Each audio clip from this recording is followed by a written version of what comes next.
Welcome to the Heart of the Soul. This is Amana, your host. I'm here with Becky Love today. Super excited to have her here. We met at Barter Fair like 7 years ago. I think so. And, I've just always felt really comfortable in her presence, and I'm happy to hear any wisdom that she has to share and her stories. And we've connected over a shared family house, which was really amazing and unexpected. I know. We might talk about it a little bit later. We're not really sure what we're going to talk about today, which is fun. And I'm just honored and happy to have you here. And I'm glad to be here. Yeah, I would love it. Maybe you can start by sharing a little bit about yourself, maybe like where you grew up or what you're passionate about, whatever feels good to you. Okay. I grew up kind of all over the west coast of Washington. And but mostly like my later years of growing up were in Shoreline, Washington.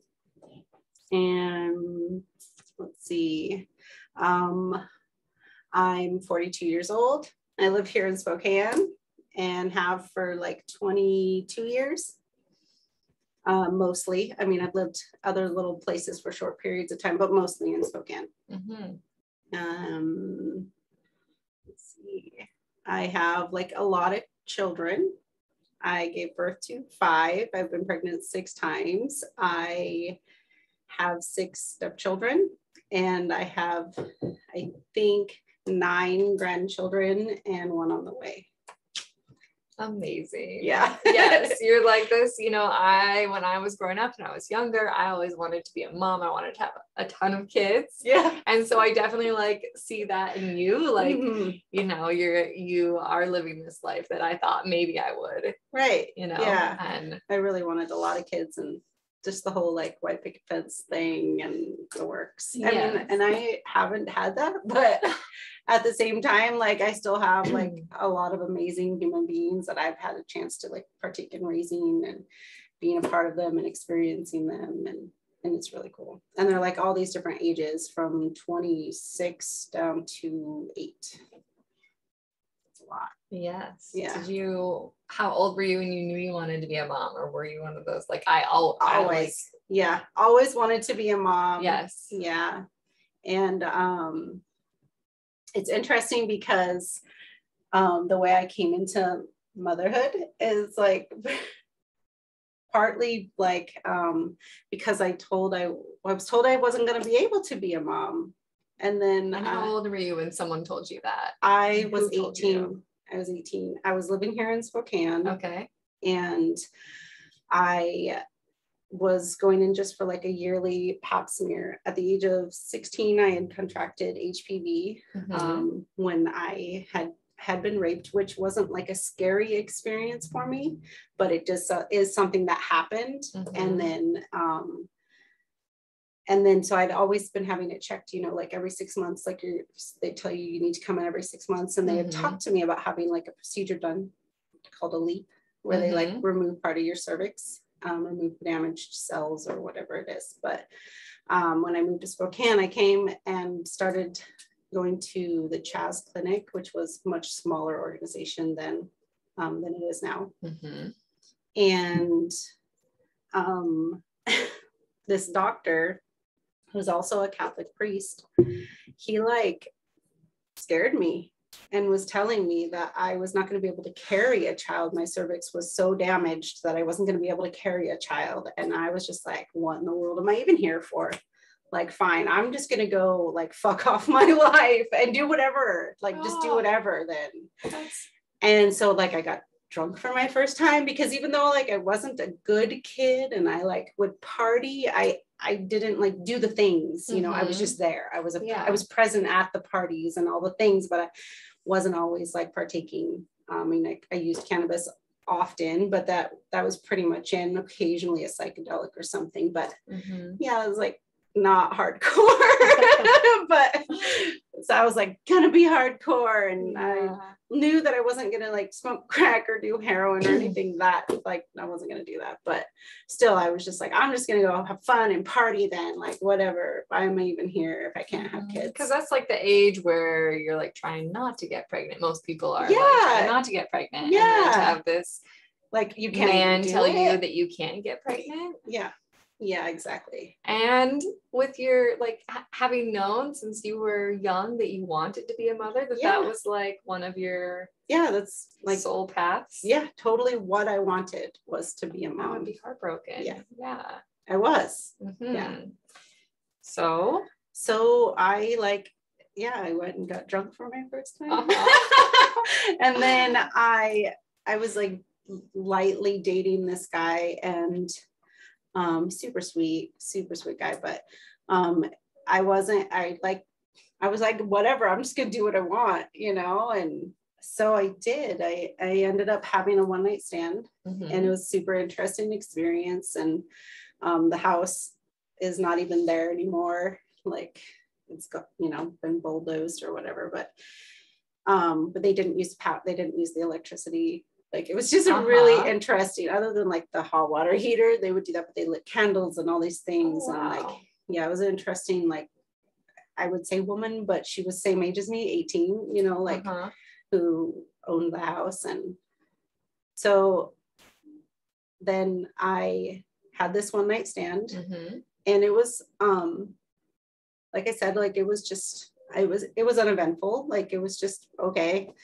And the next day I decide I'm going to drop acid with some of my friends. Well, actually it was a friend's boyfriend. She was like leaving town and asked me to hang out with her boyfriend. And so I was like, okay, cool. And we did LSD, and somewhere around 1:00 in the morning, I'm just like, oh, like, what is going on? Oh my gosh, like everybody's looking at me, like, and we're this apartment where it's like this room just full of people I don't know, and like most of them are older, but they're like drinking coffee and smoking and whatever, just hanging out. It was pretty mellow, but I was instantly like, I'm getting pregnant right fucking now, like it's happening. And everybody starts laughing. I start laughing, but I knew like every cell of my being was like, it's happening. Like this is happening right now. You're pregnant. And then I was. Now that you're telling me the story, I'm like remembering that I've heard this story once before, but like I'm still getting chills. Yeah. Like, I do every time. It's super crazy, amazing. And so then I started my journey being a mom. Yes. And so how did it go from there? Were you like, what did you feel from that when you realized that you were pregnant? Well, I wanted to go home to my mom. And so, and I was here in Spokane. And so I asked her to buy me a bus ticket, and I went home, and my cousin was there, and we I think it was like 2 weeks later, that was my first day of supposed to be starting my period. And I was pretty regular and like paid attention to things like that. And we went to the teen clinic that they have in the University District in Seattle.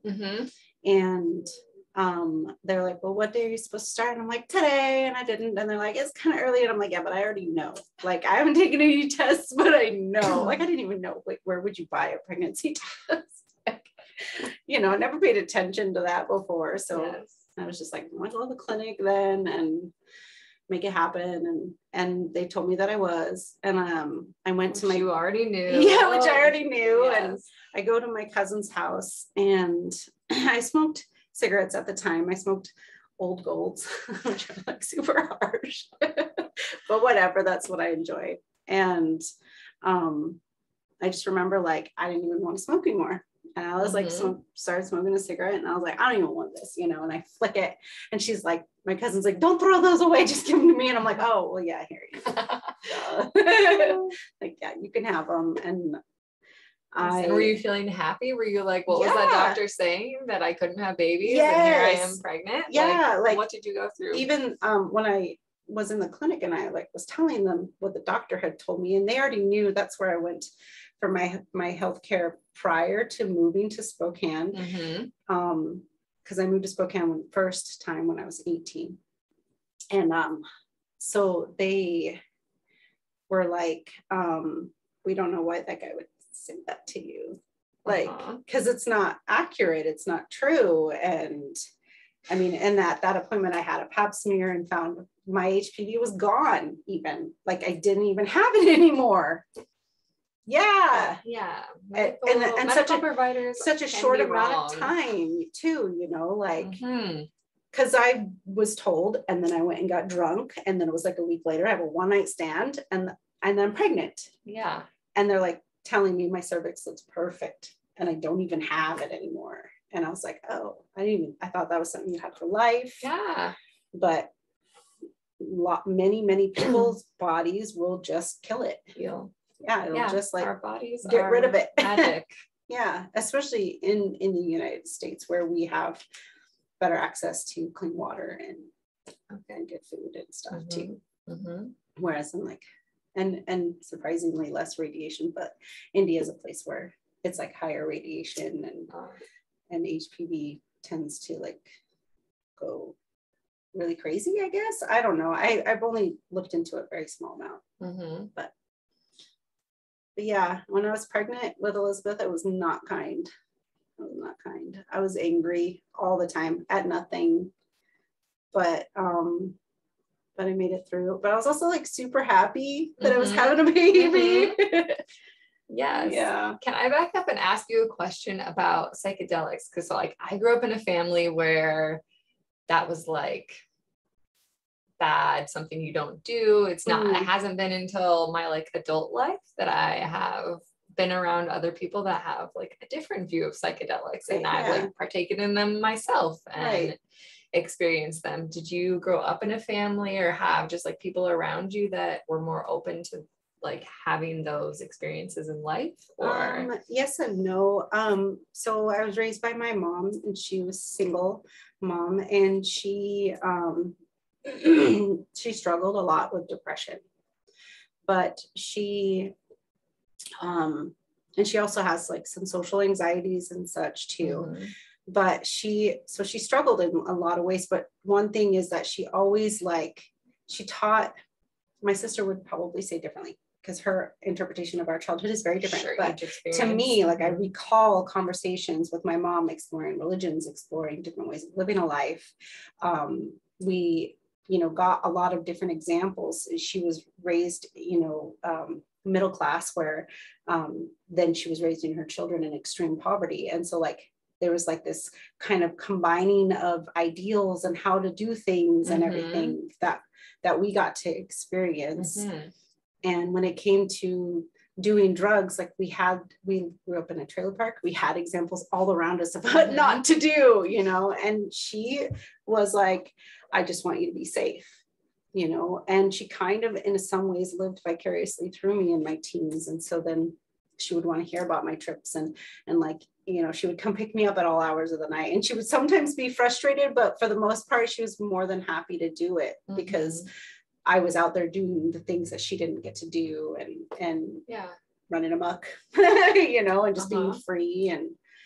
And so that's part of it. But I mean, I got into psychedelics because of hanging around in the university district, and lots of people did it. And like, I wasn't going to do the hard things, and I don't consider psychedelics to be a hard thing. Yeah.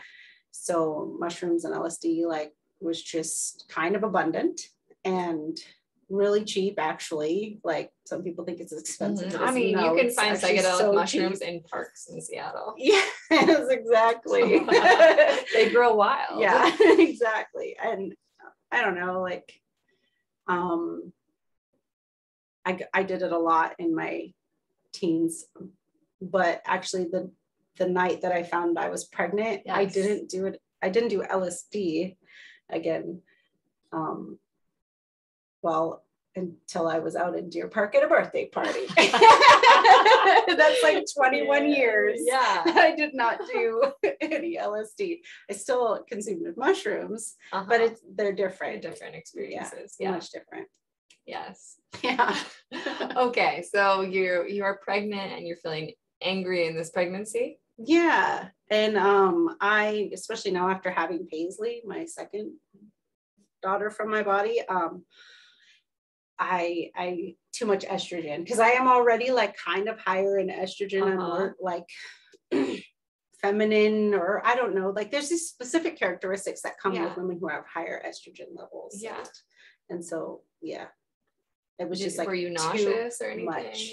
I was pretty nauseous. I had a lot of heartburn mostly. And then just like being pregnant, it just is kind of painful as you stretch and you're just like expanding. And and I was 120 pounds when I got pregnant with Elizabeth. And then at the height of it, I was at 186. So that's like a lot of weight that I was carrying around.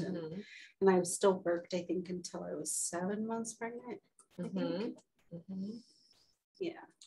And did you like choose to seek medical care? Did you have a wild pregnancy? How was that for you? I never really had a wild pregnancy, but no, I continued to go to that teen clinic that I went to because I knew the doctors there.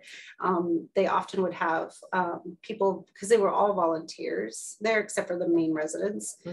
And so there would be people from like Bastyr coming, and just all these different practices coming and volunteering their time. And so I got to have like a lot of different perspectives. And my birthing team was, I think, 7 different people. Okay. And I saw each of them, you know, and got to know each of them. And like they loved the heck out of me because I was like a teen, but not, you know, quite like a teen. I wasn't like 15 years old. I was 19 years old and almost 20. And it was really nice.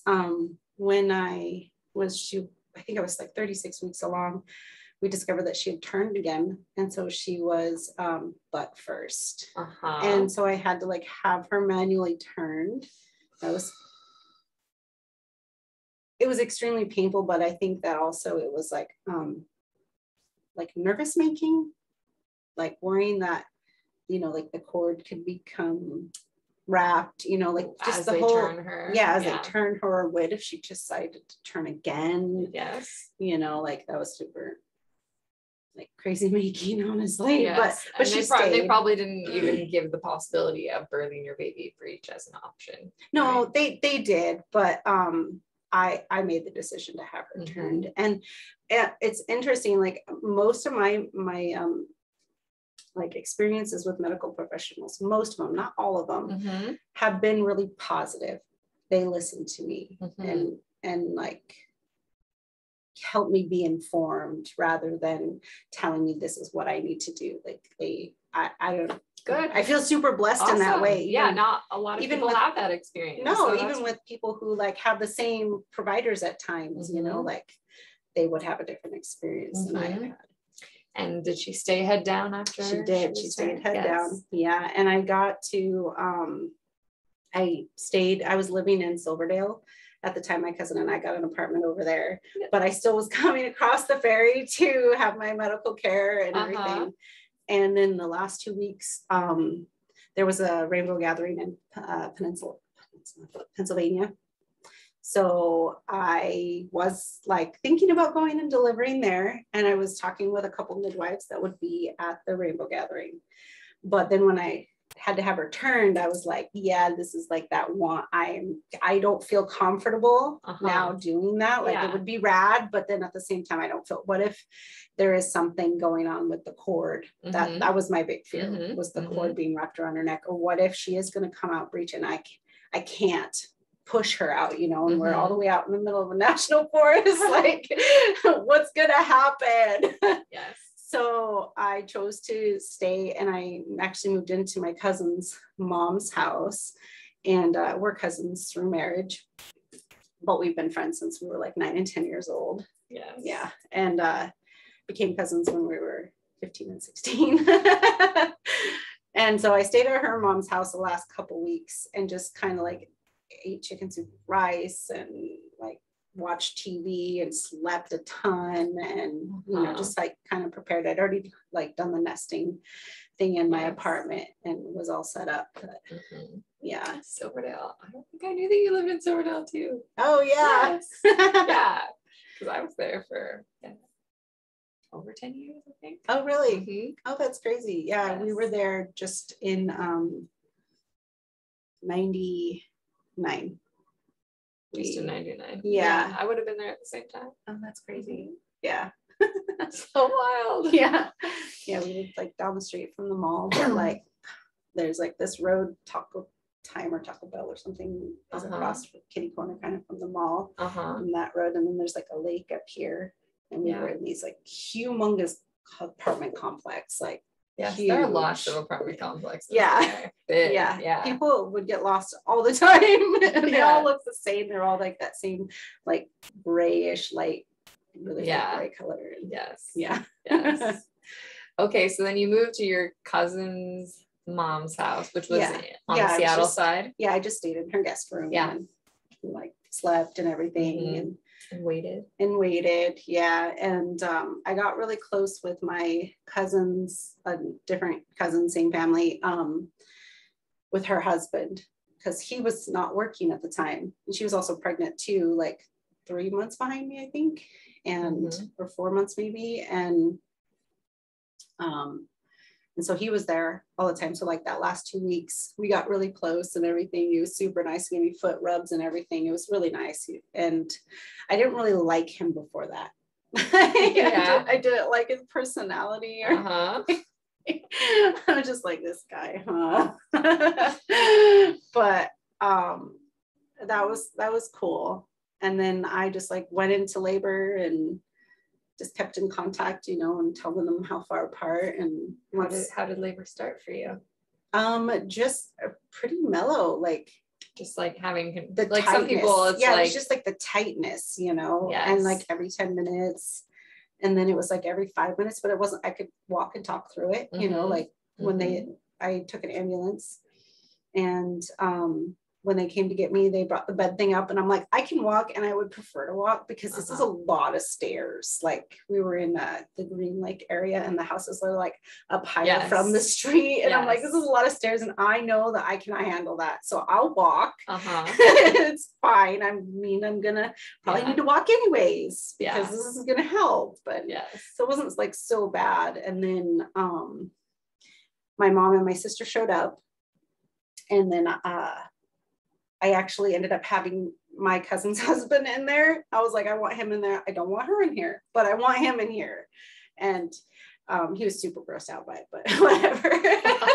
But he did come in. Yeah, he did come in and stood there like kind of up here, you know, just stood there. I just wanted, like, I felt like I just needed a man who cared about me to be there. And so I get in there, and I ended up getting an epidural. And because I was nervous about the pain and not being able to handle it, I didn't really know at the time that I had this, like, not anymore, but I had like this high pain threshold. I didn't realize that at the time. So I was like, yeah, I want to be able to like focus and push and everything. So I got the epidural, and then they came in, and it was, her name was Dr. Rose, was the one who was like on call. She comes in, she goes, okay, I'm gonna break your waters. And I was like, okay, it's like definitely time to push. And my sister's like sitting there eating nachos. She's like, okay. She was 15 at the time. And she was like, well, so some of the other doctors are here. And I was like, oh, they are? And she's like, they would like to come in if that's okay with you. And I was like, oh, sure, the more the merrier. Like, yeah, come on in. And so they like, and it was all the guys. That was the guy doctors. There was like 4 of them. And so they all like, these are like 4 of the 7 that you had seen? Yes. Okay. And so they were like super excited, you know, to be a part of my birth too. Oh, wow.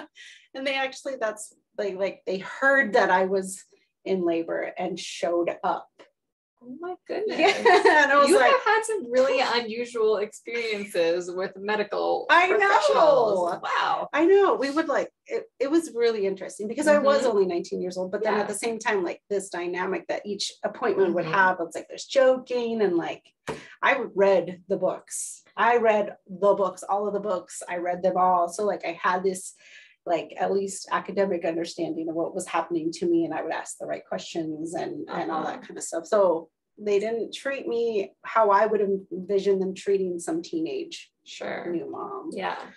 And so they show up and she has this little hook thing, you know, to break my waters. Yeah. It, to me, I was thinking it was the backside of a scalpel, but like, that's just what it looked like to me. Cause the scalpels are like, you know, they have a cap and they're like flat, but then they're like this green color, like this minty, I don't know, light green color. Yeah. So that's what it looked like to me, but I have no idea what it was. She breaks my water and it just all over those guys. And they're all just like, whoa! And then I start laughing. That's awesome. Oh my God. And they're like, you know, cleaning each other or themselves up. And I'm like, were they in plain clothes? No, they were in scrubs. Okay. But yeah, that was so hilarious. And then I did push her for like an hour. Mm-hmm. And she came out, and first thing I said was, "Look, Mom, I didn't have an ugly baby." And did you know she was going to be a girl? I did. Yeah. I found out at one of the ultrasound appointments. Yes. I think I only had one ultrasound with her. But yeah, it's like at 20 weeks, or I don't really remember what time. I mean, that's like 22 years ago. Yeah. But yeah, and she instantly started like picking her head up and trying to like find my breast, and because I had a birthing plan, like I want to nurse her right away, and I want, which I didn't even know about birthing plans. I was reading that book that they give like a lot of women that what to expect when you're expecting, but then it was a nurse practitioner or whatever from Bastyr who actually was like explaining, no, you put what you want to happen, like this is Washington State, what you want goes. And I was like, oh, right, you know, and I mean, I wish some things I would have known then that I know now, but you know, that's fine. How life is. Yeah, exactly. You know? Like delayed cord clamping, but she was like on me not to cut until I delivered the placenta. So I mean, she did have a little bit of that, but it wasn't like totally like, this is what I want. Sure. But it wasn't necessarily conscious choice, but it is what happened. But it is what happened, at least somewhat, because I actually delivered her placenta pretty quickly. But because sometimes, you know, it takes, I don't know, like 45 minutes or some people hours. Yeah. I can't. In the hospital, they won't allow it. I'm trying to figure out what words to use, because like I guess they give you a hard time. They will try to forcibly take your placenta out if it's in there for longer than like half an hour. Oh. Well, all my others, I have left it for 45 minutes. Like that was in my birthing plan. Awesome. Because I knew more after having her. And but yeah, it was so awesome. Yeah, it was really cool. Yes. She was just like this pink and brown, purple-eyed thing. Yeah, it was really great. Had you chosen her name already? I did. I originally wanted to name her Elizabeth. Was like an imaginary friend that I had when I was a kid, so I always loved the name Elizabeth. And her middle name, she was gonna have two middle names. I was gonna name her Elizabeth Lynette Florence, but Lynette is for my best friend in high school, and Florence is I just loved it. I just was like, wow, okay, can't really do that as a first name. I can't see that as a first name, but I like wanted it in there. Yes. And then I think it was like 7.5, 8 months along, and I went to the university district to like hang out and see people or whatever with my cousin. She's like, I'm gonna go over there, you wanna go with? And she did that often, you know, and we'd go and hang out over there for the day or whatever.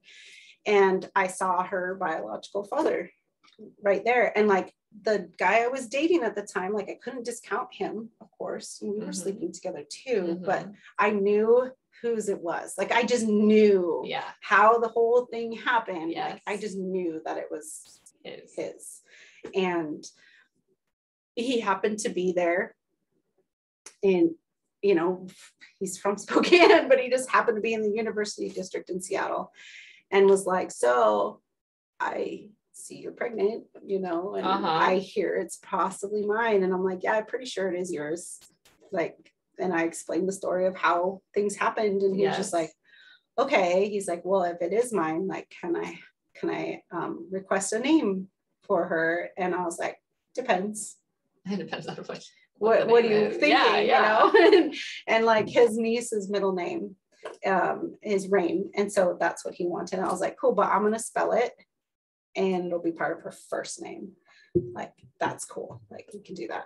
And he's like, all right, cool. And when she came out, she was so obviously his. Even the other guy, we weren't dating by that time anymore, but he still was kind of like hanging out close and came the day she was born. I wasn't allowing them in, but he came in maybe an hour after she was born and saw her, and I never heard from him since. Like, he was like, she's beautiful, like, congratulations. He was super sweet in that moment. Like, she's absolutely beautiful. Yes. And then he left, and you knew that she wasn't his. Yeah, because she totally looks just like her biological father. Like, to me, exactly. To other people, like, they say she looks like me because they haven't seen him, but then you see him, it's like, I don't know, because he's Native and Japanese. Like, there's distinct features that she gets from him that I definitely don't have. So her name's Elizabeth Rain. Did you know that my middle name's Elizabeth? No, I didn't. Yes. Aw. That's cool. And so how was postpartum with her and new motherhood? You're a young new mom and you have this baby. So other than feeling like the rage feeling that I was feeling while I was pregnant with her, mostly in the beginning, like the first and second trimester, because then I had moved and gotten an apartment with my cousin, and I just like went swimming and walking, and then, you know, just hung out and refolded clothes a million times, you know. And I had also been dating in that time too, so that was, you know, nice to keep my mind off things. But I got home. My mom brought me home. She was like, had offered me to take me to her place, but I was like, no, I just want to go home to my home, you know, like where everything is set up. Yes. And I get there, and my cousin happened to call. Like, she knew the day that I gave birth on the day that I was due. So like my cousin calls, and I had stopped at her mom's to get stuff, and she was like, hey, she had left a message, and she's like, hey, I just want you to know, like, Chris, who's an ex-boyfriend of mine, is there watching things. And I was like, oh, great. Okay. Like, I didn't really talk to him, but like, he was a tweaker. And like, I was like, okay. So we get there, and he has moved everything. He's like reorganized everything. Yeah. And like, I'd even had this little tiny, like super small hand blown glass pipe blown for my daughter for when, you know, she turns 18 or whatever, right? Just this tiny little memento. He'd used it. Like, so he had like gone through my things, because it was in like a hope chest type container. And like, I was so mad, and I kicked him out. And like, I felt like this anger that I'd never actually felt before. Like, I had felt angry while I was pregnant with her, but it was more like, it was more hormonal and not an actual thing to be mad about. I just felt angry and like overwhelmed and like super overstimulated. But when I got there and everything was moved, and I was just like raging, like crying, and he's like, what? And I was like, just get out, just leave, just go, just like right now, don't ever come back.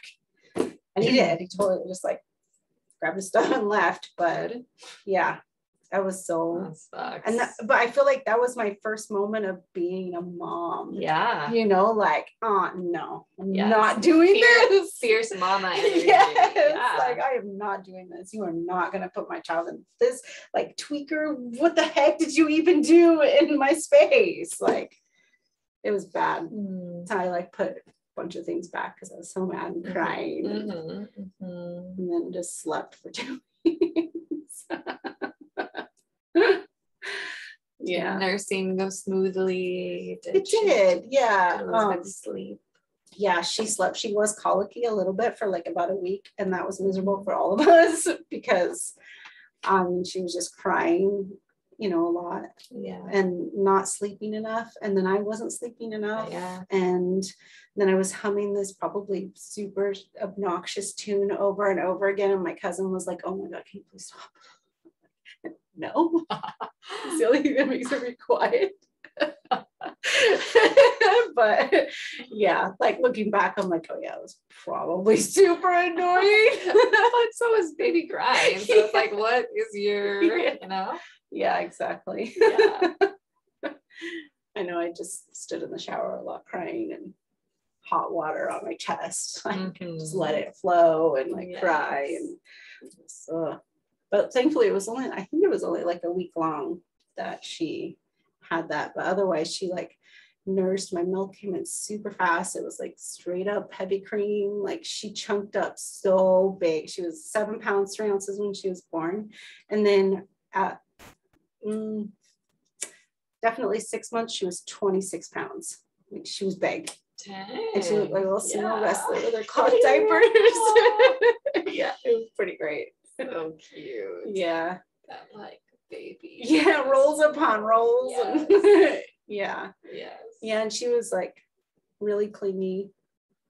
Didn't like me to like not be in her sight, and but also super smart too, you know, like understood things and would speak. She started speaking at like 6 months, which is super crazy. That is super crazy. Yeah, but that's like she did. Yeah, she just was like started with a couple words and then just started like putting them together and saying things, you know, like "wa banana," and I'm just like, oh, why are you talking? Like, this is so crazy. And that's amazing. It is. And when I also like, I had moved back in with my mom and my sister when she was like maybe 5 months old. And when I was still pregnant with her, I started this program called, I don't know what it was called. I can't remember. What it's called now is First Steps, but it was the pilot program for First Steps. And I happened to be participating in it, which was cool. And there was, tell me more. I'm not sure if I know what that is. This nurse, an RN, and she makes home visits. And so for the pilot program only, at least, because I think it's different now, but it was called Healthy Start. And Sabine was the nurse, and she would go to your house and visit with you, like once with mama's postpartum, pregnancy and postpartum, up till they're 3 years old. Okay. And like she would come and she would bring things like diapers and wipes and stuff. And then I think she did that weekly. Yeah, I think it was like weekly, come and like hang out with you for like 20 minutes and see how you're doing and like take your blood pressure and, you know, things like that. And then measure baby and weigh baby and all that kind of stuff once the baby's there.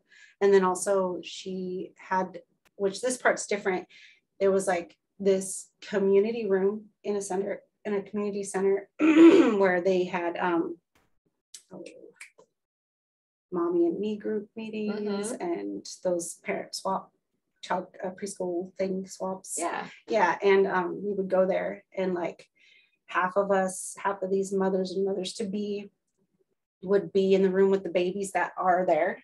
And then the other half would go do some kind of activity, like we did pottery a lot, That was really fun. Yeah. Yeah. And that's kind of where I fell in love with pottery and like painting and just like these different like things in the community center. Yeah, it was really neat. And then we learned songs and we were given books, and there was like this room dedicated to this program, and it was full, like full of all these different donated clothes and furniture and all the things, diapers. Wonderful. Like you could just go get the diapers that you would need from them, and they had cloth diapers, and just like that's where I got all of her cloth diapers and her the wraps and stuff too, and which weren't as cool as they are now, but still. and we took like different parenting classes, and I got my GED through them, and yeah, it was super cool. And she was there until we moved. When Elizabeth was like a year old, we moved back to Spokane. But yeah, she was like Sabine was definitely my support. I didn't feel much support from the other mothers, and the reason being is because the pilot program was for teen moms, first time moms in poverty, and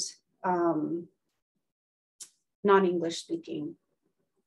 It doesn't matter how many kids they have, but non-English speaking moms.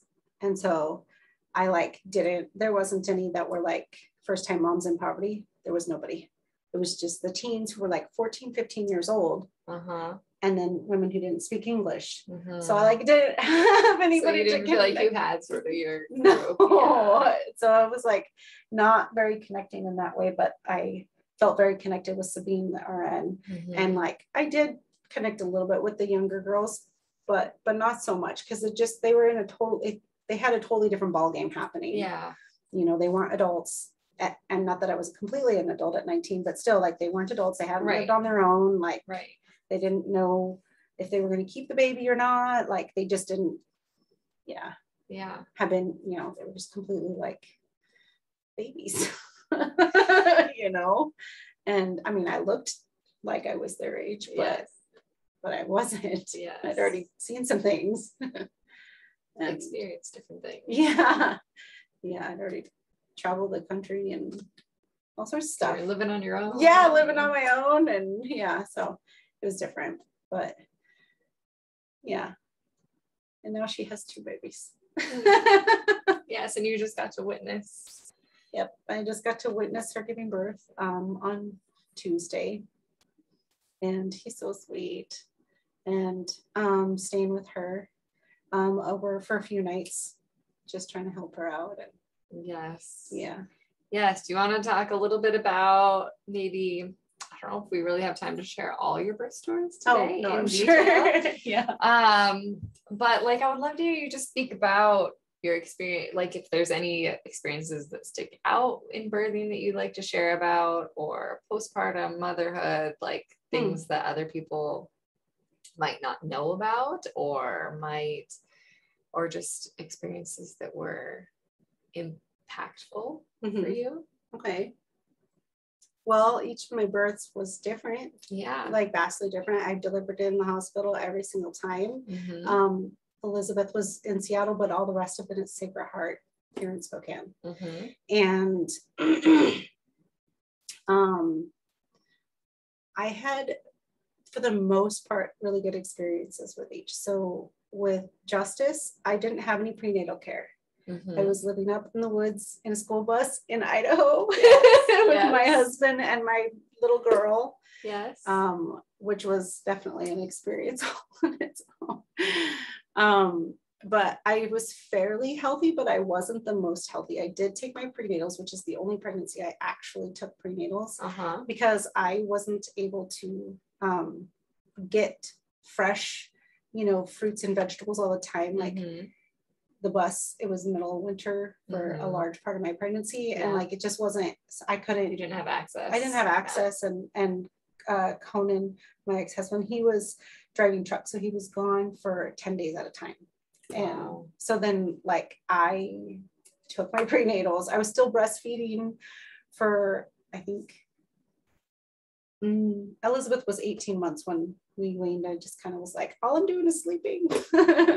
we can't do this anymore. Just like, okay, mommy, thank you. And I'm growing your brother. We actually didn't know what we were having, but I just knew. I just knew. Yeah. And so when we moved back to Spokane, like a week before I was gonna be giving birth, like I just knew. And I was staying with his ex. He has 2 children before me, so we were staying with her, and so they could get the house set up, and it had also just been painted, and I didn't want to be in there. You know, so they had all the windows open and everything, just trying to air it out and bring our stuff in. And the doctor was telling me my due date, but I knew it was wrong. And I ended up, based on my calculations, carried Justice 2 weeks longer. So, but 42 weeks. To 42 weeks. But because I hadn't had prenatal care, I went to group health, which I personally don't recommend, but I don't even know if they're a thing anymore. I have no idea. I'm not sure. Yeah, I don't pay attention. But nice doctor. He's a super nice guy. But he just he didn't feel very good about the accuracy of the due dates or whatever. And so finally he was like, well, let's give it 2 weeks. And if you don't go into labor, then we're going to have to induce you, because by your count, you'll be 42 weeks. By my count, you'll be 40 weeks, and we can't have the baby in there too much longer, which I didn't know anything about that at the time anyways. And I'm like, okay. So I go in, I start labor the night before I was scheduled to go in and be induced. And they still gave me some Pitocin, but not as much as they would have. Okay. But because it was stopping, and so it wasn't because of me consistent. Because of me, the trip to the hospital, which is normal. And so they're like, well, now it's stopping. They were going to start Pitocin at 7:30 in the morning, and I got there at 6:30, and they were going to start it at 7:30, but they actually waited until noon, because they were like, let's see how you do. And then it still wasn't doing its thing, but I was dilated. And so I was totally ready. Yes. But just how did the Pitocin feel to you? Hard, super hard. I felt a little bit nervous, but I also like an anxiety nervous feeling, but I also, the contractions themselves were so painful. And they gave me, which is common with Pitocin, because they make them harder, stronger, longer. But it just all of a sudden, yes, I was there's no gradual build the way our bodies naturally do that, so that we can have happy hormones that come in too that make it less. And I was stressing out so bad because of it that I wasn't able, I wasn't able to push him out. My water broke. They didn't have to actually break it, but my water broke in that process. And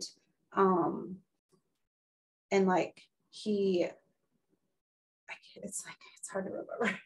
He's 20 now. So it was hard to push. It was hard to focus because the contractions were so hard. Yes. So they asked if I could have some Stadol. They explained a little bit to me about what it would do, and how at this point it's not going to really get into baby or anything. And I was like, okay. And it's not heavy. They'll give it to me, they stop, and I should come out of it pretty quickly. And I was like, okay. And it's called Stadol.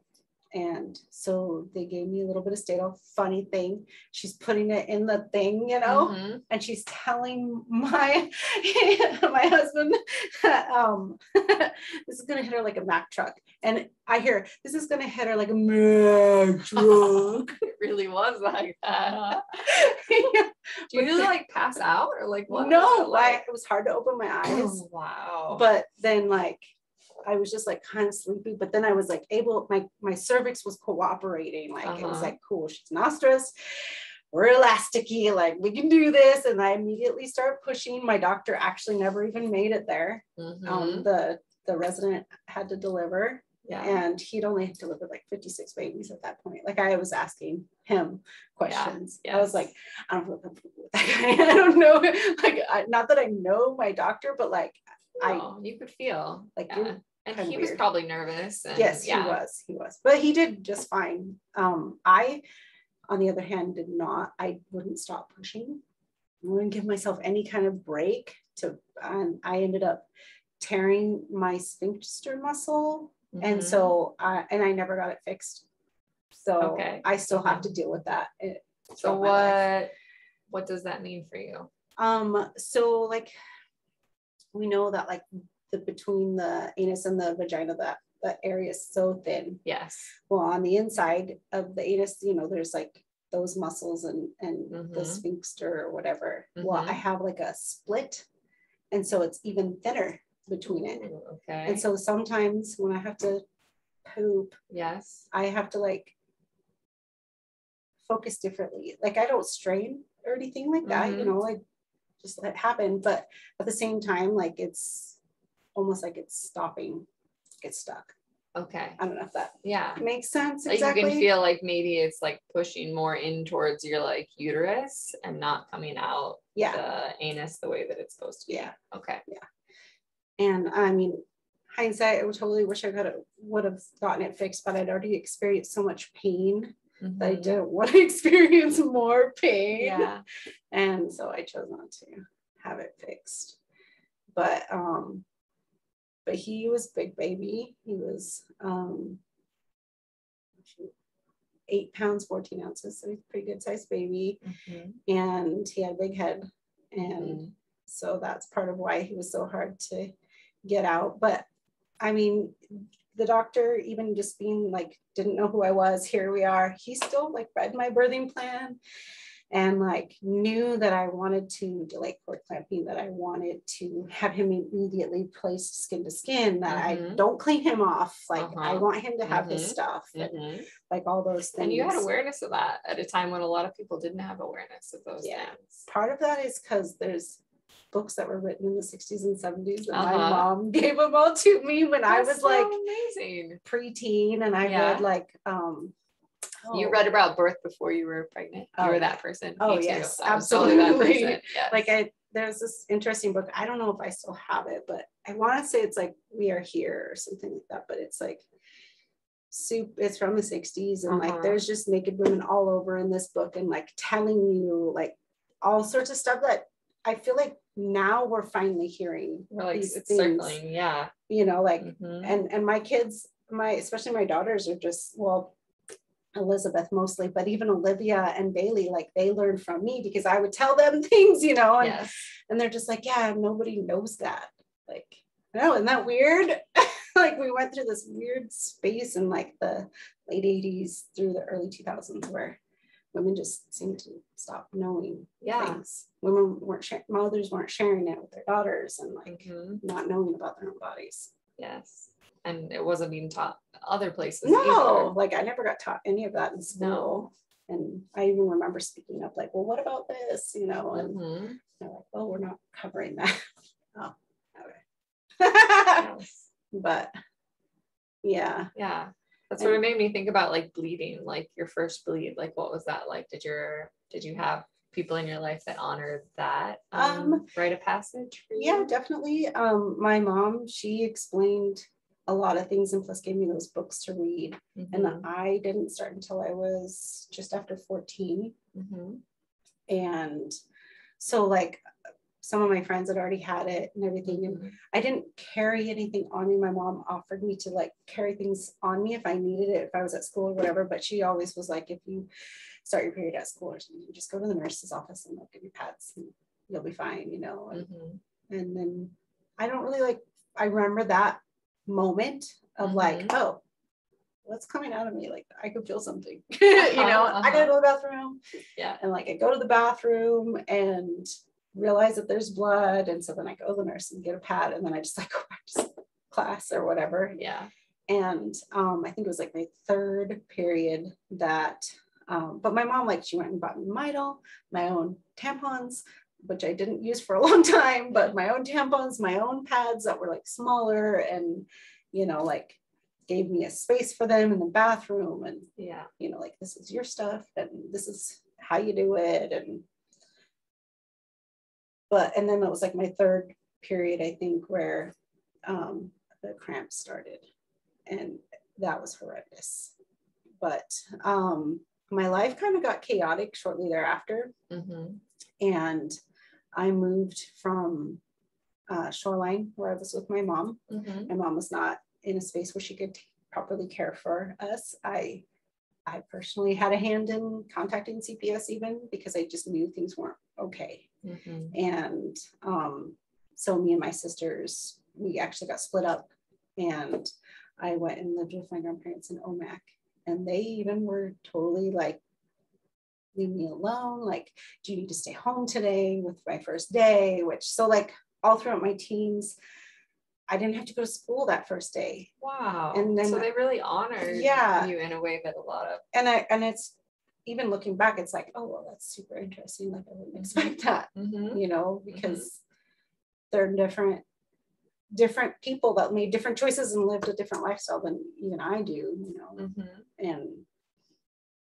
And then I moved with my other grandparents in Hansville. You know what Hansville is? Hansville, that's like over by Kingston. Yes. Yeah. Yes. Yeah. And that's where my Nana lived, and I moved in with her, and even more so, she would just make sure that I was comfortable and had all the things, and she helped me keep track of my periods and taught me about doing that. And like, I read it in the books, but I didn't fully understand, like, especially about ovulation and stuff. Like, I knew what ovulation means, but I didn't understand, because like when you learn about it in school, even in books, you're not always learning that everybody's very different, you know. Right. And they also, I feel like in books, they talk about it in terms of like timing, but they don't really teach about like cervical fluid and how exactly, checking your own cervix and your cervical fluid and your breast tenderness, or different like, and just paying attention to how you're feeling and what foods you're craving and all of that stuff. So my Nana taught me a lot about that. It was really nice. That's awesome. Yeah. Any other, do you want me to share anything else about my births? Because there's still like a few more. Yes, I mean, you just shared at our last gathering about one of your births and having a spontaneous orgasm. Yes. You want to talk about that? That's my next one, actually. Yes, okay. That is Conan. And let's see. So his pregnancy was easy. In fact, Justice's pregnancy was easy, other than maybe being a little malnourished. Super easy. Mellow. Conan, I'm super mellow, but we had just had a house fire. And then we'd almost decided to split up, and then decided not to. And then we got pregnant, and then it was like, whoa, okay. And it was a mellow pregnancy for me. I was happy. I did have like a lot of heartburn. I had preeclampsia, but for the most of the time, like, I did fairly well. Like, which is somewhat typical, is like I lost a lot of weight in the beginning, and then just like ballooned up right at the end, like lots of water retention and everything.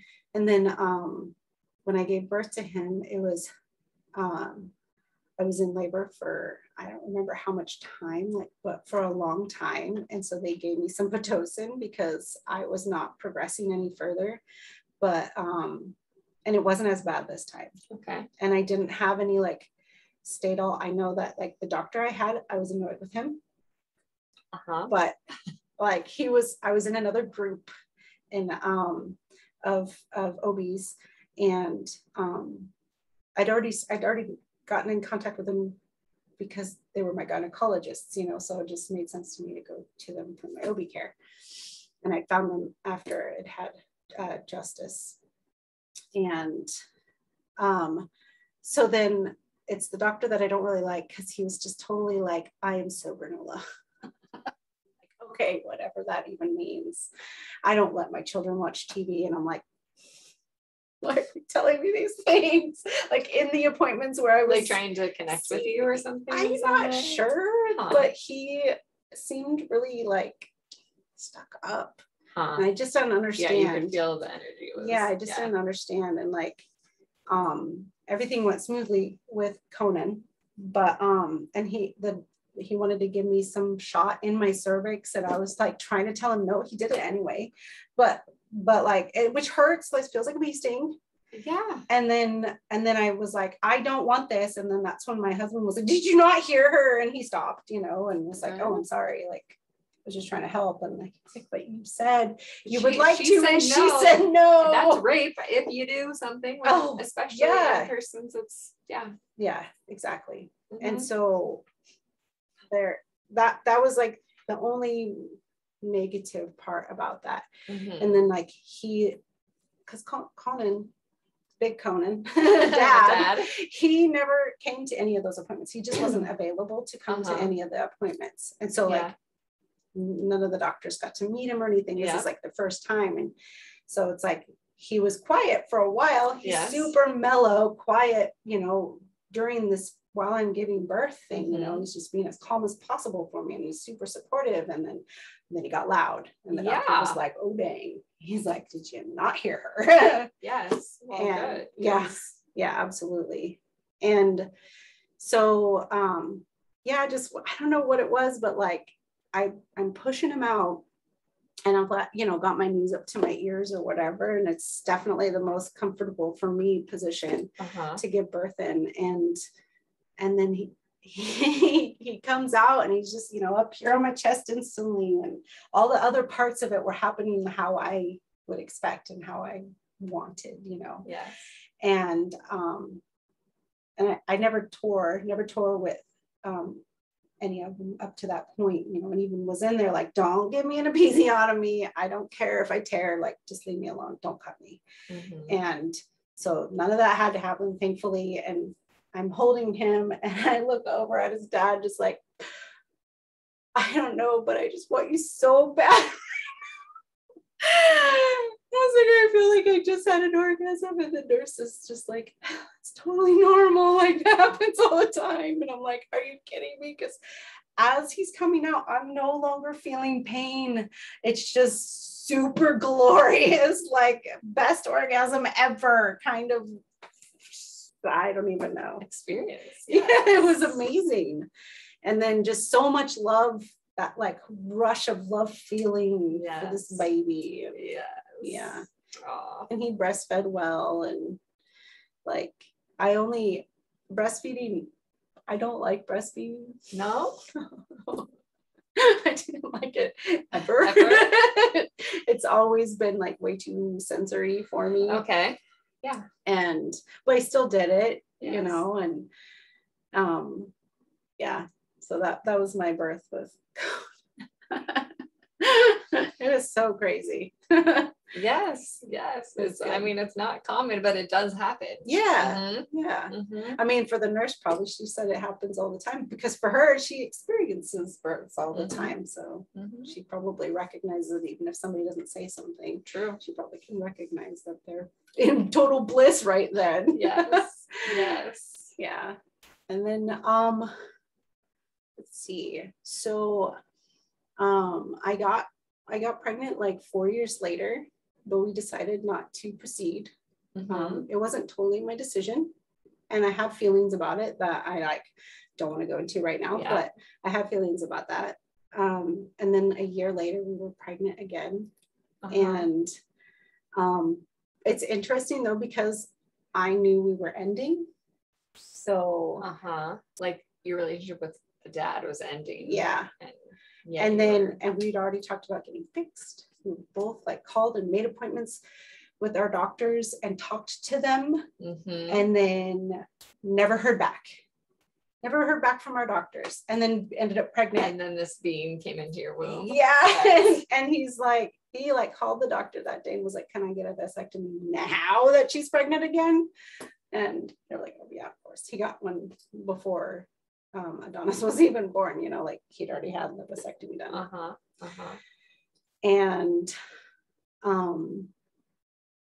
And so we actually split up during that pregnancy. Mm-hmm. And we were living out of town up in Newport area.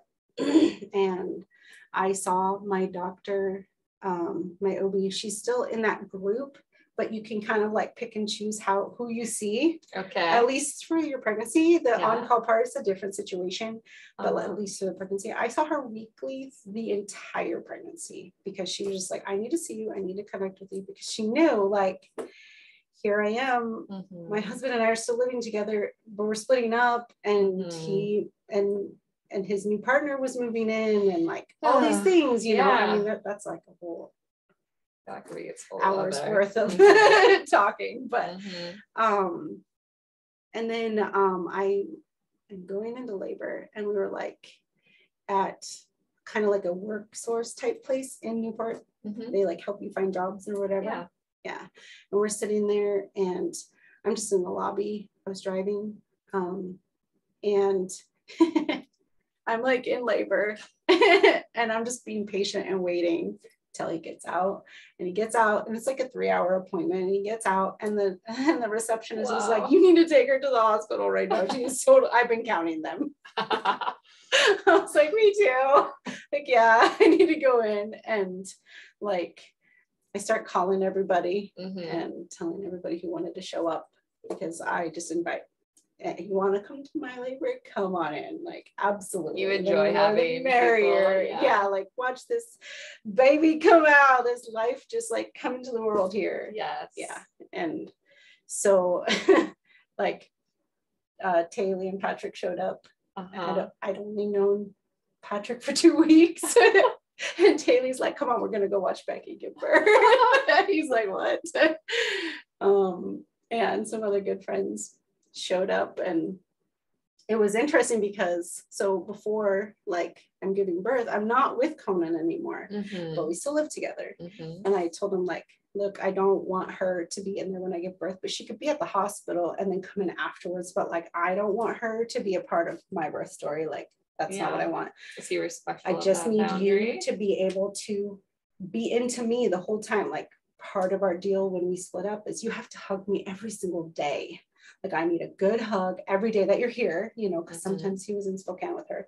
But like, I need to be touched. I need to be loved for this baby. Yes. You know, it has to happen. And he did that, you know, like would give me shoulder rubs and rub my feet and help me and give me hugs every single day. Like a really good intentional, like, I'm hugging you and I'm loving you. This is what I'm giving to you type of hug. Wow. Yeah. And so I didn't want him to get distracted. I didn't want her feelings to get hurt either while he is pouring all this love into this. Like, I didn't want to worry about her whatsoever. So she couldn't be in there. Yeah. And yeah, it was pretty amazing. Like, you couldn't tell we weren't together. Yeah. And we had like this, it was interesting. My doctor I'd seen pretty much every appointment. She was the one on call, which is super cool. She's an amazing human being. And she was there, she come in and she checked on me, and I was like at a 7, and the nurse had checked me and I was at a 7. She's like, okay, I'll be back in a few minutes. I got to go check on someone else. And I was like, okay, cool. And we're all just like talking, and I pooped a lot, like a lot. And I was like, sorry, Patrick. But poop happens. But it does. Especially when a baby is pushing right there. Yeah, exactly. And so the nurse she had checked me again or whatever, and I was like at like an 8.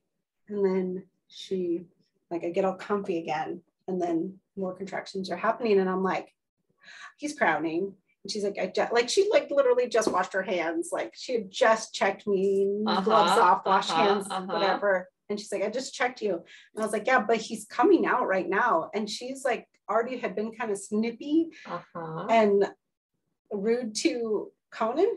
And so, and like, because I had so many people in there, and she didn't feel comfortable with that. And I was like, no, it's happening right now. And they're arguing. Because he's like, no, I think she knows what she's doing. Yeah. Like, she says he's crowning, you know, and yes. And then my doctor comes in, she's like, what's going on here? And I was like, he's coming right now. I can't not, it's a push is about to happen and I'm not doing it, but the push is about to happen. Yes. And I'm like on my side, she grabs my one leg and just opens me up, and my whole body shifts, and she goes, oh, there he is. I physically, like me purposely never pushed him out. It was one thing, and like he just comes out, and she's like, there's your baby. And little Conan was right, like he was right here watching it in front of the doctor, like watching his little brother, and he was like, that's the most beautiful thing I've ever seen. He's all crying, 5 years old, you know, like, oh gosh. It was amazing. I remind him of that sometimes when he's annoyed with his brother. He's the most beautiful thing you've ever seen. Yes. And Taylor's first thing she said is, it did not happen like that. She is making us all look bad. It was not that easy. Like, just erase that from your memory. Yeah, it was pretty great. And I started laughing, like, oh, and then that's her. God, yeah, it was pretty nice. And so yeah, that's the short of it on us. Paisley, on the other hand, I was mad again because I had all this estrogen. Yeah. And so I knew instantly. You knew it was girl. I didn't know I was pregnant for 3 months because I kept having my periods. Okay. And I knew you kept bleeding while you were pregnant. Yeah, and like on time. And Isn't that amazing? I knew it was different because it was lighter, but and like the smell was different. But I didn't know what was going on, and so then I go in and I'm telling my doctor about it, and like getting a yearly, and was like, so I think I do want to get fixed, you know, like because I hadn't yet. And Michael, he has MS, and he was like, I probably shouldn't have any more kids. And I'm like, yeah, I probably shouldn't have any more kids either because I have quite a few. And so I was there to like have my yearly and tell her that I wanted to get fixed. And she's like, so about that, you're pregnant, so you can do it after that. I was like, what? I put, okay, like how far along? And like we do like the wand ultrasound or whatever. And find out that I'm already 3 months along. And I was like, what? Oh, okay, like I don't really have any time to prepare for that. No wonder I'm so angry. And yeah, I ended up like, I kicked Michael out because he smelled like Old Spice. Yeah, it happened. Yeah, and I was pretty mad, but like I was also really, really tired and in pain. So I didn't have the energy to be angry outwardly. Like I did actually go off on my ex-husband twice in that time, which he totally just listened to me. And I like let it all fly out. Yeah, I just like let it all fly out. But so that was good. But I was working, and I was a teacher of toddlers. So I was like busy and then just in pain, like 5th pregnancy, holy cow. Like it is a lot. Your hips hurt so much and so soon. It's like the round ligaments or whatever, you know, they just stretch so quickly. Like, and then you're just stuck like that. So the end and after. And so I was definitely too exhausted to be like outwardly angry, but I was writing in my journal and crying a lot. And but it also felt really good to do that because I didn't do enough crying after getting divorced, and like that whole thing. I needed to come out somewhere. Yeah, I feel like I didn't cry enough, and so I got to do it then. And giving birth to her was interesting because I got to feel my water break for my first time, like actually feel it happening without anything else happening and at home. Is that how labor began for her? Yeah. I mean, I'd been in labor for already a week. I wasn't sleeping with anybody at the time, but my friend and I, like, he kind of had a thing for me since I was 17, and I'd had a thing for him too, but not exactly the same. And he like was like, hey, I'm in town, and he like took me out on a date and back to his motel room, and he was way super more gentle than I actually wanted him to be, but you know, whatever. Yeah. And like my mucus plug everywhere, like so much more than I even thought was possible, but that all just like came out, and I was like, okay. He's like, it's totally fine because you're like about to have a baby, like at any time, you know. Like, I only gave birth to her a week early, so like he's like, you're about to have this baby, and it's fine, you know, like. And then the next night was when my water broke, and I go in, and the nurse, he's like, so have you had intercourse in the last 72 hours? And I was like, yeah. And Michael's like, oh really? You know, he's like poking at me, being funny. And I was like, told him who, you know, and he's like, oh, okay, well that makes sense. And then, so I was like already tired from being in labor and tired from my body hurting and still being a mom. Like Adonis was like 14 months old, I think, when I got pregnant with her. Or no, he was 12 months old, exactly. That's right. He was 12 months old when I got pregnant. So, you know, I still have this toddler I'm chasing around. I'm still like trying to hold it all together and watching kids after school and all this stuff. And the doctor that I had, I'd also been really constipated. So then I just stuck to drinking water and eating fruit. So like a lot of fruit. Okay. Did that work? Did that help? Oh man. I don't know. But the poor doctor, he is like, he's one of those obstetricians that you kind of get a weird feeling from. He's really fast. He's like, you know, like they're just to like tick the boxes, not to really have a relation. Ever. Yeah. And like, he's still a good guy and knows his stuff. He definitely like leaves room for asking questions and things like that too, but he's just so like, barely see him. Well, he was the one on call. And had it been like 6 hours later or something, I would have had my doctor. But so he was there, and he was so sleepy because it was like, I gave birth to her at 4 a.m. So he was like really sleepy, and I pushed for like 2.5 hours or something like that though. And which was probably unexpected after. Yeah, I mean, especially after Adonis, who like fell out. Like, and part of it is because like it was weird. Like I felt like I didn't know where I was, which is weird because I've given birth in the same room 3 times, like literally the same room in the hospital somehow. But I didn't know where I was. It looked totally different to me. Like even the shape of it looked totally different to me. Like afterwards, I could see and was like, I don't know why I felt like that. That was super weird. Interesting. But it just was different. It seemed really dark. And they were rinsing me, you know, like they rinse you off, because I was going poop so bad because I had to for a while, and I ate all that fruit. And the doctor was pretty disgusted by it, but I was like, I'm so sorry. He's like, it's fine. They're rinsing me with cool water. It's not warm enough. It's not, it doesn't feel like nothing, because like before it always felt like nothing. Like it felt like I could tell that I was being washed, but I couldn't feel a temperature difference. Yes. But this time it was like cooler, which is weird, you know, and especially like it's in summer. Like what are you doing to me? Yeah. And I'm hot. I'm super hot. And so it just kept making everything tighten back up, and I kept losing her. So like my water was definitely broken, and I was having the contractions, but she just kept pulling back because I kept like, because you kept like that was just like natural from the cold. And and so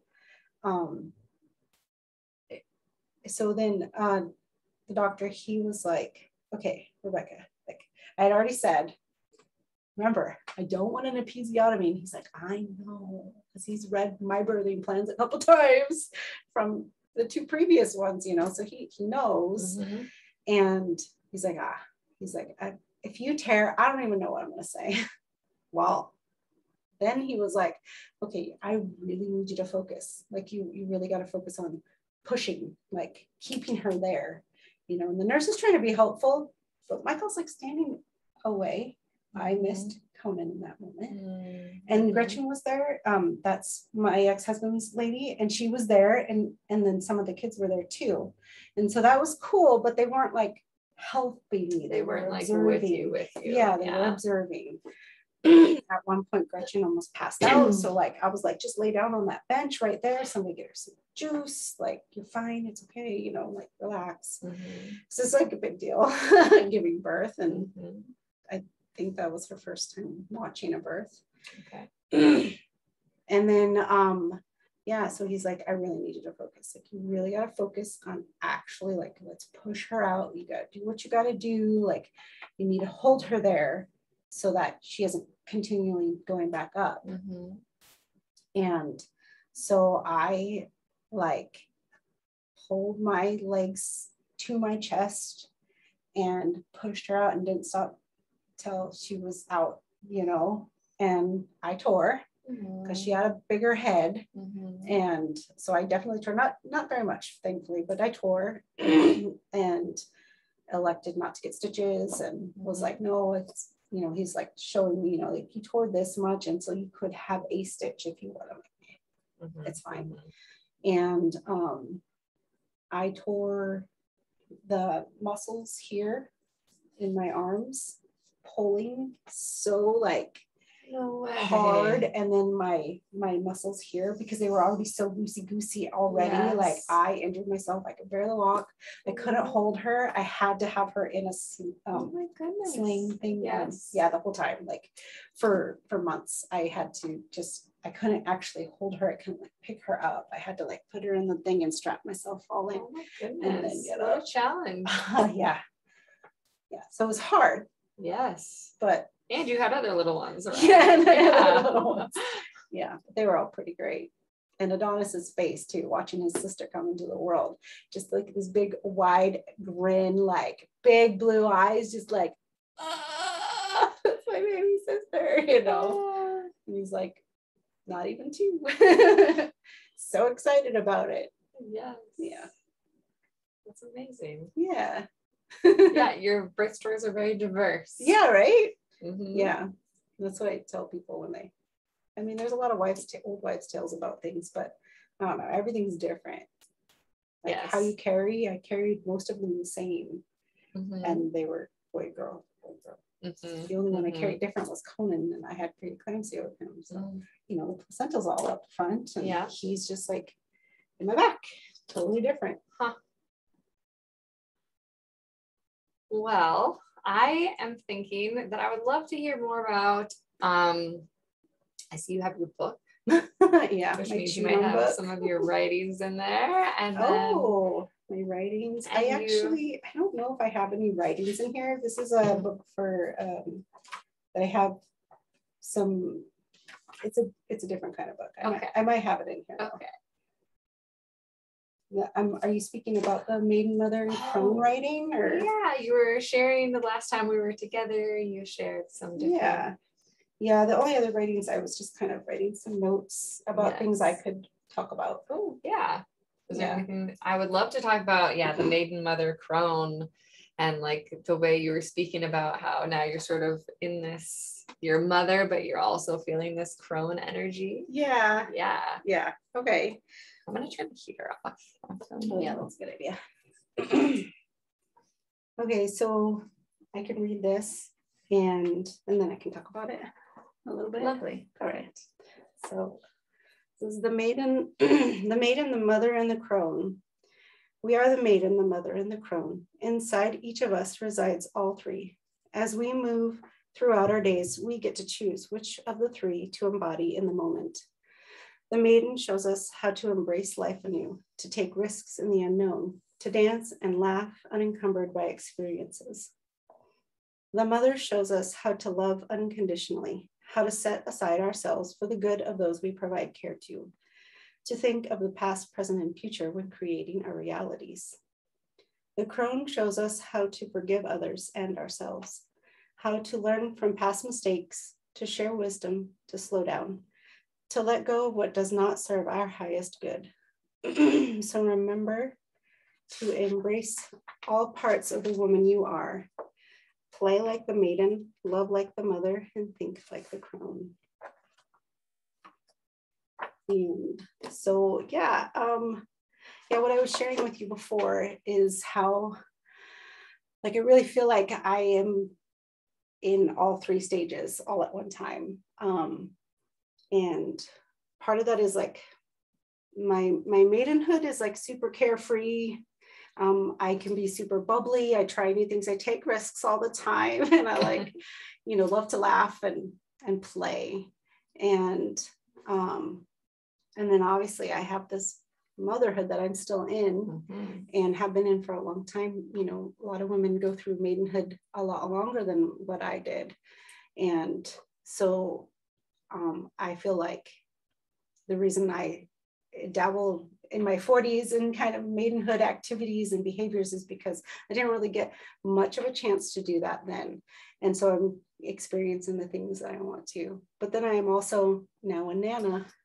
And like, I'm getting older for sure. I mean, I'm pretty sure I'm like premenopausal already. I'm not 100% on that, but I think that's the direction I'm going, and which is kind of young at 42. It's kind of young, but I'm also developing that attitude of, I don't care what you think of me, and I'm gonna let things go, and I don't have to explain myself as to why I'm letting things go or why I'm choosing to hold on to things. And I'm simplifying my life. And it's interesting because it's hard to really describe because it's not fully the way that this sounds, but it's like, I don't want to be a mom anymore, but I do, if that makes sense. And I get those opportunities because of my children's schedules and everything, and being with their dads, that I get those opportunities to not have kids around. And I try to embrace those moments, but I miss them so bad too. like, I just wish I had them all the time.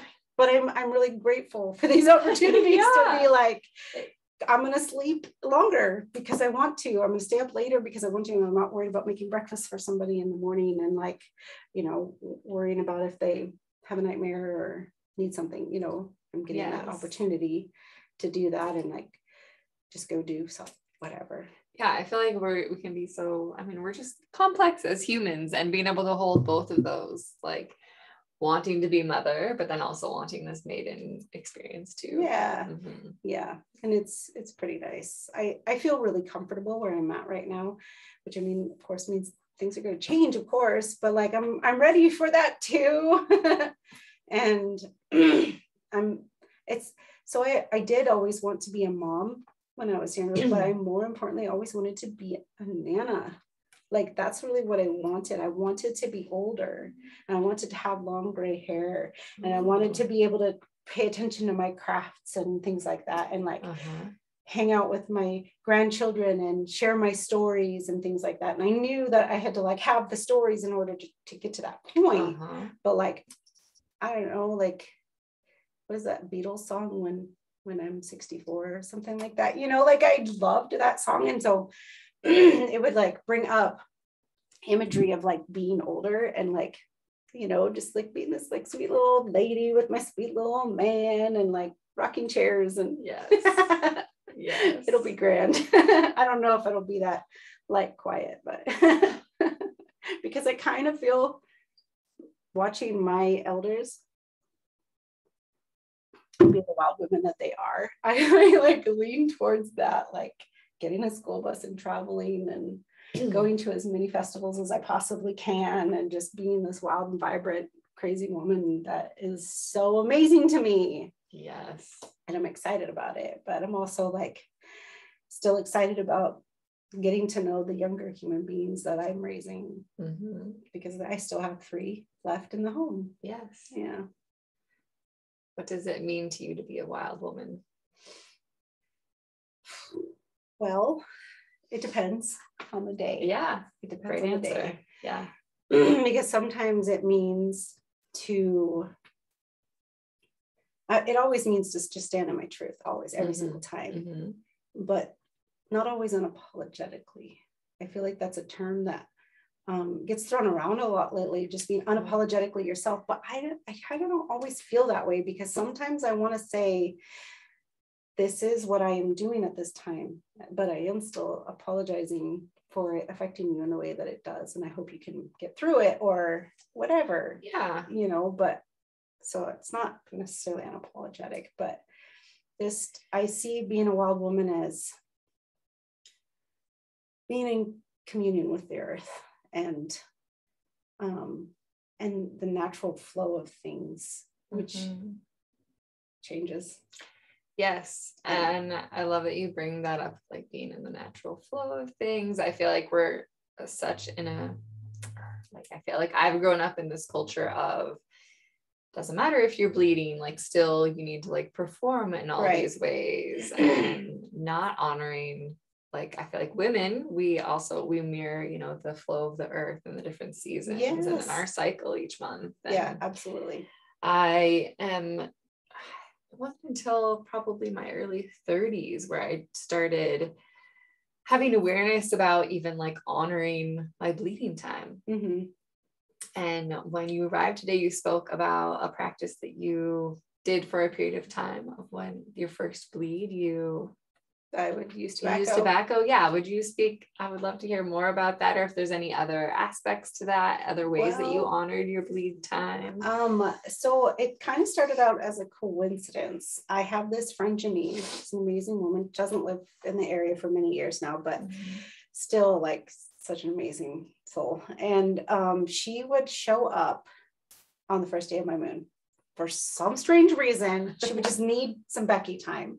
And like, I mean, that's a term within my friend group is Becky time. And so she would just come seeking me out. And it always ended up being the first day of my moon cycle. And so then she would like, well, do you want a cigarette? And I'm like, I so want a cigarette. Like, yes, please. And she smoked American Spirits in the yellow. So it wasn't like super harsh or anything, but, and I felt decent about doing it. And so I would sit and smoke with her, and I would just have the one cigarette. And for like at least a year, that was like our pattern. I hardly saw her.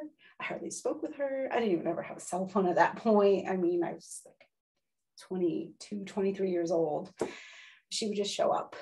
And so that became sacred to me. And I wanted a cigarette only then. Like I smoked before I ever had Elizabeth, you know. But then you didn't. But then I didn't. And and even my ex-husband, he like was against me smoking, but I mean, he's just a complex man anyways, right? And our relationship was just, there was just a lot. But he like respected a woman's time of the month. Like he respected it. And he could be very hard on me sometimes, but not when I was having my period. Like he wasn't as hard. And he was like, no, you just rest, you know, and you take care of you. And, you know, would even offer me to roll me a smoke or whatever at that time. And so it just felt really sacred to me. Like that was something that I was doing for me. And I mean, and it's kind of funny too, because later I'm learning in, well, my late 30s and now early 40s, I learned more about tobacco and ceremony and things like that. And we were kind of, my friend Janine and I, we were kind of like in this prayer, you know, and having this like very concentrated moment when we were sharing tobacco, and then learning later like what tobacco means to many cultures and how it's used. I was like, oh, you know. I love that though, like intuitively, you had this intention with it and this experience with the plant tobacco, not knowing that for generations in your intellectual mind, like, but because I think that it's there. Some of this like intention innate. And ritual and ceremony, it's innate that we haven't had the exposure to it, but it's still like in ourselves or in our being in some way. Yeah, I agree. And that was also at a time in my life where I had this like also innate herb lore like within me. Like I could see plants and I would know how they were helpful, but I have no idea how I knew those things. Now, I did lose that somewhat. Like I feel like within the last 10 years, I've been kind of gaining it back. But in 2005, January 1st, 2005, our house burnt down, and like we lost a lot of things. And that was like just a lot of trauma. And yes. So. And that's when you had that, you use the term herb lore. Yeah, herb lore. I've never heard that before. Oh. That's awesome. So you had this experience where you would witness and be with a plant and know how it could help you. Yeah, exactly. Like I wouldn't necessarily know what it was called, but and then I would just like look it up or ask somebody, you know, like take clippings of it. And we used to go like wild harvesting all the time and just get things and take them and find out what they are and what their uses are. And yeah, it was fun. Yes, I've loved my exploration into herbs and like the remembering and thinking about, you know, our ancestors that would observe other animals with plants and learning, you know, I mean, learning from the other people in the community what's edible and what could be used in different ways, and me now learning myself. And there's so many similarities too between plants and what they can do for us, and like I feel like the more you know, like the more you get into it, especially when it comes to the wild harvesting, like you learn like so many similarities between plants, and then and some of the similarities that they do, like they have vastly different other things that they do, but just like some key things that they do that are really similar, and how that they could be related. And and like the plant human connection, you know, that there are plants that actually grow better when humans are harvesting from the plants. It's like we're meant to be together. You know, exactly. It's pretty amazing. Yes. Are there any other things on your list that you were wanting to, because I didn't actually read your list. Is there anything else that you can, I feel like we've been talking for over an hour now, but let's see. I covered all of this. I guess maybe a couple things that are more recent in my life is creating boundaries. That's an excellent thing for us to talk about. And it's super difficult because I have to create them.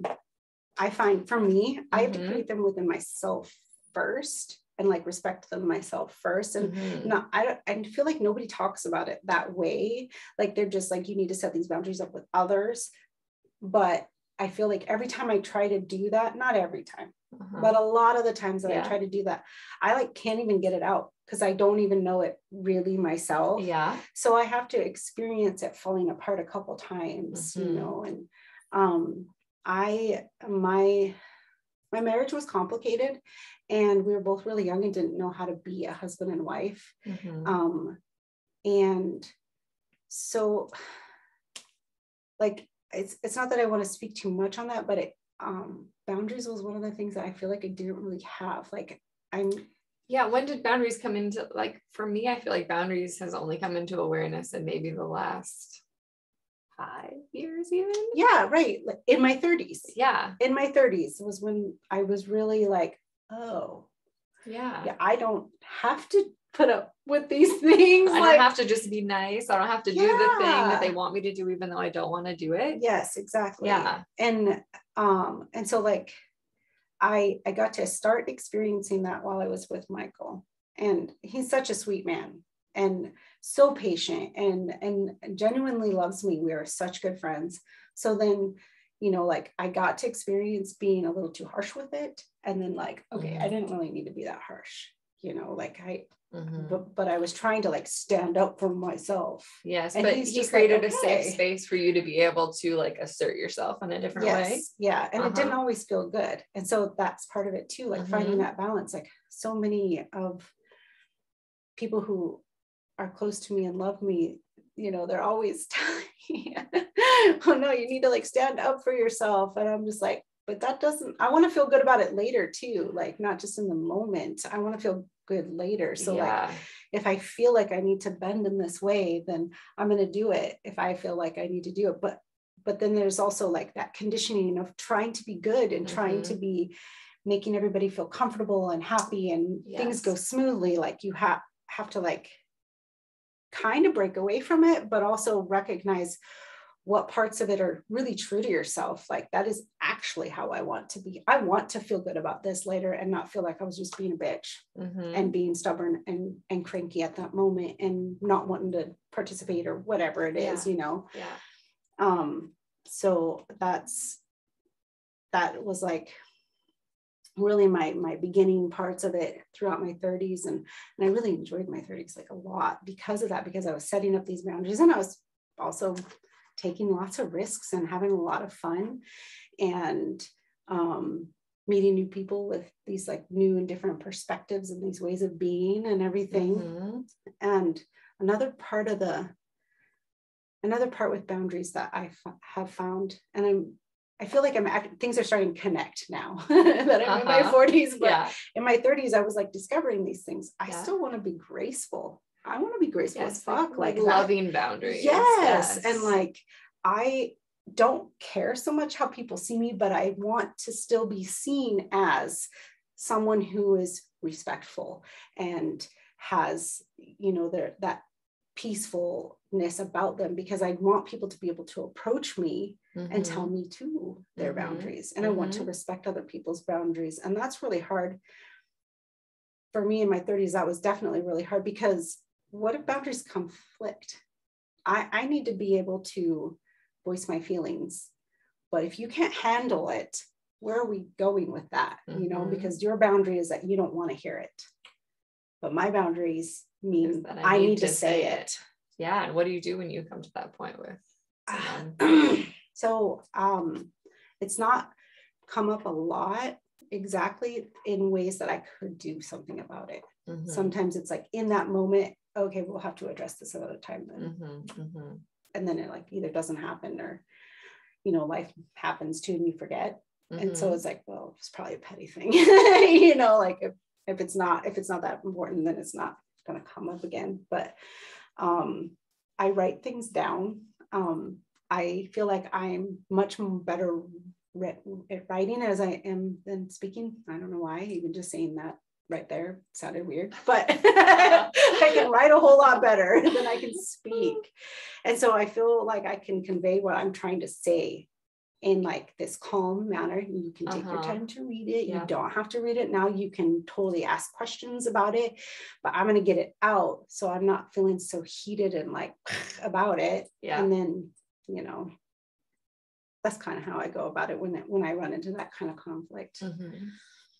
But now I am more working on boundaries for myself, because I like feel like I'm the one who's getting in my way, and I'm totally the one who trips myself up and puts blocks up for what I want to achieve in my life and who I want to be. And so it's like a different self-awareness. And I'm also trying to be patient with that, because I'm pretty awesome. I think I'm a really rad human being, you know, like you are. I would be my friend. I would totally date me, that kind of thing. You know, I feel like confident in that, but I also know like I got lots to work on. And so I have to I'm just figuring out those kind of boundaries, but still trying to be graceful in it, because I need to be sweet and loving to me and to my children and my grandchildren and those within my circle. And I love that you're speaking to that too, of also like being patient and kind with yourself and knowing that, you know, I feel like growth and learning is something that never ends. And absolutely. Like people who are like, oh, now I'm enlightened. It's like, no. You know, I don't know. That's my opinion. Yeah, mine too. Yeah, definitely. I have not actually heard anybody like firsthand say that, but I don't know how I would even react. just like the woke culture, like I'm awake. Oh yes. But even what does that mean? And does it change and expand over time too? And so are you ever really like fully awoke, or is it a path of deepening and widening awareness? Yeah, I feel like it just is continual. Like I said, like I feel pretty good right now, which I know saying that and feeling that means that something's going to change. and that's good. I'm ready for whatever it is. I mean, I can't say that I'm and that's 100% ready on is how always I'll gonna react, change. but like, I just know because I feel good right now, something's going to change, and great. Could be positive, negative, whatever. I don't know. But yeah, I feel like we are always being given those opportunities to grow and like form our boundaries and learn to be patient with ourselves and learn how to love others and be authentic and be honest and truthful always, not necessarily bluntly and harshly, but because I don't necessarily feel like that's the right way to be either. But you know, I mean, my tactic for being an honest person is I speak quickly and ramble and have no chance of like filtering what I say. So you get what you get, and that's what I said.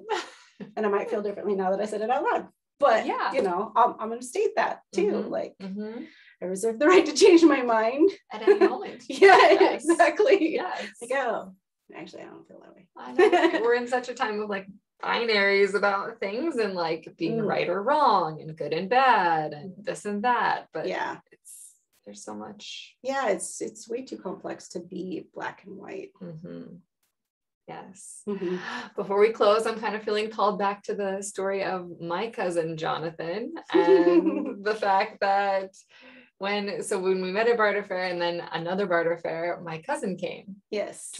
Jonathan. I will still call him Jonathan, even though he often goes by John. Yeah. I try, but I can't, you know, maybe someday I'll change it over. Yeah. And then you and him had a conversation, and maybe you want to tell this story of how you two discovered. Okay. Yeah. So I am like definitely an extroverted introvert, and I'm often just in my head, but I also will just like, blah, blah, and hi, who are you? And let's meet and let's be friends. Yes. And then at that time I had just started dating. I was doing Plenty of Fish. It was really odd, but it was really fun, like connecting with all these different people, mostly people that didn't live anywhere near me. So we were having the most fun conversations ever. Yeah. And so then what was it? Oh, Owen was like, oh, this is Amana's cousin. Cause I was like, oh, hey, no. He's like, I'm standing there at the fire, like, do. And then Owen's like setting up the booth and getting your soaps all out and everything. And he's like, oh yeah, that's Amana's cousin, John. And I was like, oh, hi, John. Where are you from, John? And he's like, he's kind of quirky too. Yes, very quirky. He's like, oh, well, actually, I'm from Edmonds and Linwood, and I can't remember the other places. And he's in Malik Terrace or something like that. And I was like, oh, really? That's crazy. I'm from that area too, but I've lived in Spokane for like 20 years or so. Yes. He's like, really? Like where? I was like, well, my family's from Edmonds, at least like more like locally wise. They're from Ohio and then from Germany, but they're from Edmonds.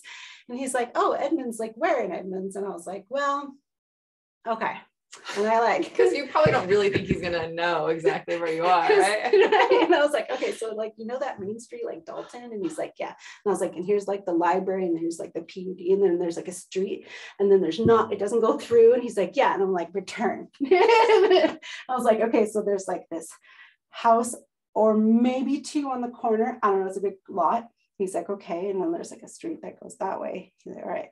And then there's this house, and there's this concrete, and then there's these hedges that go straight up, and there's this house, like a doll house, and it's like this blue slate color. And he's like, and the stairs go up in the middle. And I'm like, yeah. And then I was like, wait.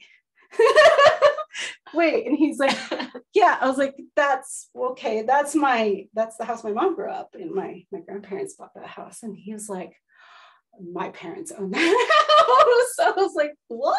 It's like, yeah, they bought it from your grandparents. And like, we just started talking about like the little secret passageway, and then the bathtub. He's like, the bathtub's the same bathtub. I was like, I have pictures of me and my cousin in that bathtub.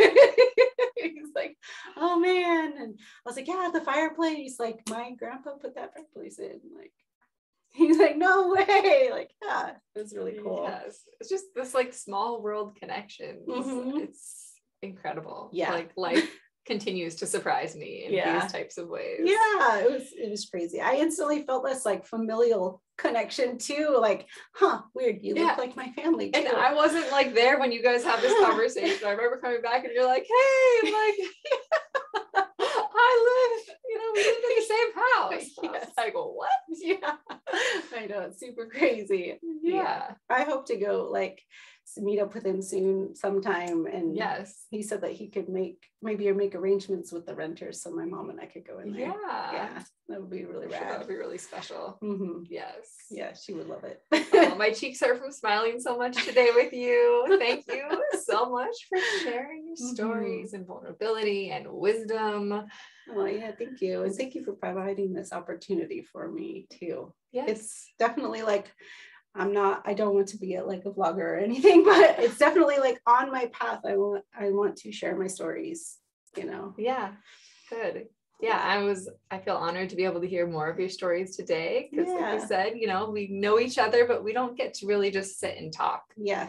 Or we haven't had that space yet in our relationship. Yeah, not yet. So yeah, it's always at gatherings. Yes. But today was beautiful. Yeah. Thank you. Would you like to share with anyone who might want to like you're on social media that people might want to get in contact with you or anything like that? Well, yeah, I'm I think on Instagram I'm at Rebecca's Patchwork Life.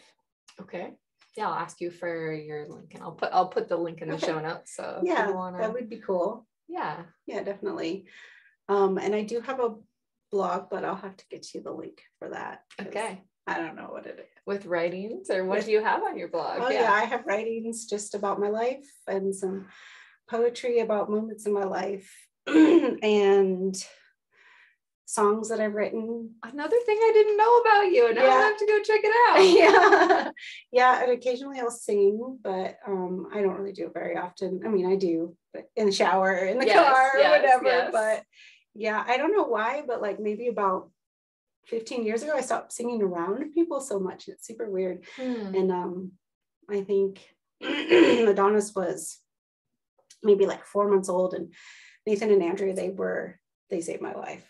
They knew we were getting divorced and like all this turmoil, and they invited me every weekend to go play darts and to go to drum circles and all this stuff. And I was just like, yeah, that's what I want to do. And then one day I just like started singing this song that I wrote because of a song or a discussion that was happening. And Andrea had never heard me sing before that. And like Tizzle was there and she'd heard me sing. So I was like, wait, you haven't heard me sing? Like, I don't know if I've heard you sing. No, probably not. Yeah. It's really weird, but yeah. Maybe someday. Yeah, definitely. Yes. Yeah. I meant to say at the beginning, today's November 14th, 2021. So we'll just put it at the end to just put context into our conversation for people who might be listening months or years down the road. Oh yeah, definitely. Yeah. And I'd love to share again some other time. Yes. I think it would be cool. Excellent. Yeah. Yay.